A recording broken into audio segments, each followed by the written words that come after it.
Hey everyone, and welcome to This Explainer. Today we're doing something really cool. We are literally peeling back the asphalt of our modern highways to uncover something massive. We're talking about highly sophisticated civilizations that thrived in North America long before 1776. We usually picture the history of this continent starting the second European ships popped up on the horizon.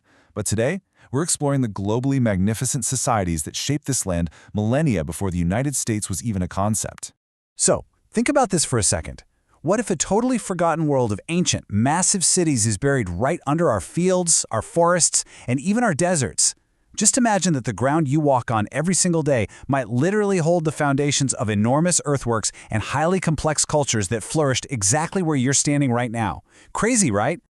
We're about to completely shatter the whole myth of an untouched primitive wilderness. When we actually look at the archaeological evidence, we find a continent that was absolutely bustling with complex life, incredible architecture, and grand social organization thousands of years ago. We're not looking at some empty, blank canvas of a landscape. We're looking at the remnants of vibrant, thriving nations. Let's trace those very first human footprints. We see pre-Clovis arrivals over 15,000 years ago, which, by the way, pushes our understanding of human presence way further back than we ever thought possible. And from the iconic stone tools of the Clovis culture around 13,000 years ago, we see this incredible, gradual evolution. It leads straight into the monumental builders of the ancient Ohio Valley, with the rise of the Adena and then the Hopewell traditions. Part 1. Earthworks and Astronomy. These ancient peoples didn't just casually build dirt piles.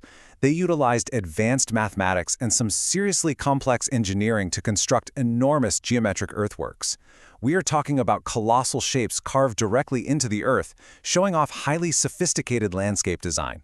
And get this, it's even more fascinating. These massive structures had precise astronomical alignments. They were perfectly designed to track the movements of the sun and the stars across the changing seasons. It's like a giant earthen calendar. Part 2. The Desert Architects. Let's jump over to the American Southwest. At places like Chaco Canyon, the Ancestral Puebloans built unbelievable settlements entirely out of stone.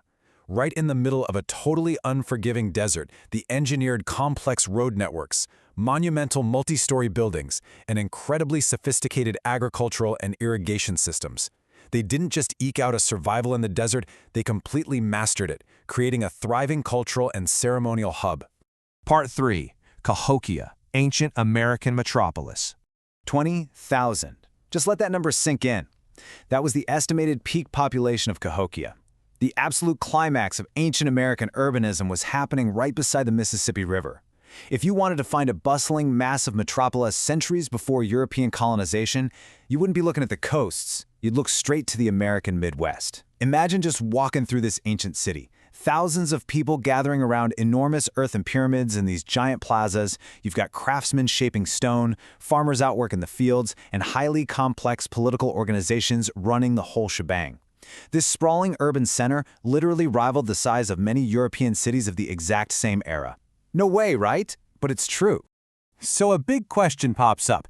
How exactly did a metropolis in the Midwest or a massive stone settlement out in the desert actually acquire their resources? I mean, if they were only building locally, how on earth did they get all the diverse, exotic materials that modern archaeologists keep digging up? Well, the secret is that these centers were the complete opposite of isolated. The whole myth of disconnected, scattered, lonely tribes, it just doesn't hold up to the archaeological evidence at all. The truth is, this continent was deeply interconnected. There were vast, continent-spanning trade networks. Think about it. Copper was being mined way up near the Great Lakes. Obsidian was brought all the way in from the western mountains. And marine shells, they traveled all the way from the coastal regions. Minerals, pottery, and food were moving across thousands of ancient miles. They formed a highly organized economic web that connected communities across massive chunks of North America. It's like an ancient continent-wide highway system for trade. Part 4. Transformation and Enduring Survival. So, what happened? Did millions of people and thousands of years of civilization just vanish into thin air, like some old legends claim? It's a question that has honestly puzzled people for generations whenever they stare at abandoned cliff dwellings or these overgrown earthen mounds. Well, the answer is absolutely not. The archaeological evidence points far away from mysterious disappearances and points directly toward complex, very human transformations. These societies deliberately reorganized and migrated, and they did it because of real-world pressures, things like severe climate change, extended periods of brutal drought, shifting trade networks, and big political reorganizations. Basically, when their environments changed, these incredibly adaptable societies changed right along with them. They opted for strategic migration rather than just sticking around for a stubborn collapse. It is absolutely crucial that we toss out this completely unsupported myth of vanishing civilizations. We really have to separate actual historical evidence from wild speculation. The reality is that these were dynamic, adapting peoples. They didn't vanish. They evolved, they packed up and moved, and they formed brand new communities that carried all of their ancient knowledge forward. Part 5. European Contact and Continuity. Now, this ongoing story of adaptation eventually collided with the most significant disruption in the entire continent's history, the arrival of Europeans. You literally cannot tell the story of ancient America without addressing the catastrophic shift that happened when these two totally different worlds finally met. European exploration and colonization brought absolutely devastating impacts. It radically disrupted all those ancient networks we just talked about, the introduction of new, devastating diseases, combined with forced displacement, outright warfare, and entirely new political systems. It created an extreme cultural disruption that forever altered the trajectory of the continent's original inhabitants. Yet, and this is probably the most important takeaway of this entire explainer, Indigenous history did not end there. Despite the overwhelming, massive disruption of colonization, the story of the descendants of Cahokia, of Chaco Canyon, and the Hopewell tradition, it continued. Indigenous nations survived these incredible hardships through just immense resilience. They fiercely resisted displacement, they adapted to some incredibly harsh new realities, and they carefully preserved their ancestral knowledge and traditions. And most importantly, they remain alive today as vibrant cultures and living nations.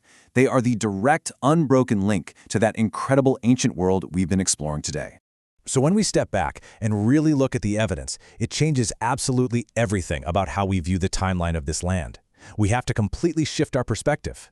We have to move away from this flawed view of just a few hundred years of history, starting in 1776, and embrace the reality of a grand saga spanning literally millennia. North America has always been a stage for vast interconnected human achievement.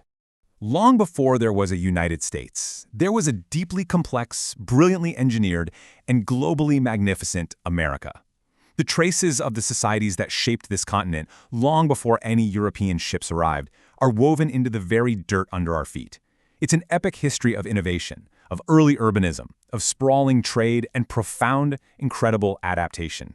So I want to leave you with this final, really thrilling thought. Knowing what we know now about the sprawling ancient trade routes, the massive earthen pyramids, and the highly advanced desert cities, the next time you're just walking down a modern street or driving down the highway, ask yourself, what ancient stories, what lost artifacts, and what forgotten cities are still sleeping just beneath your feet, waiting to be uncovered?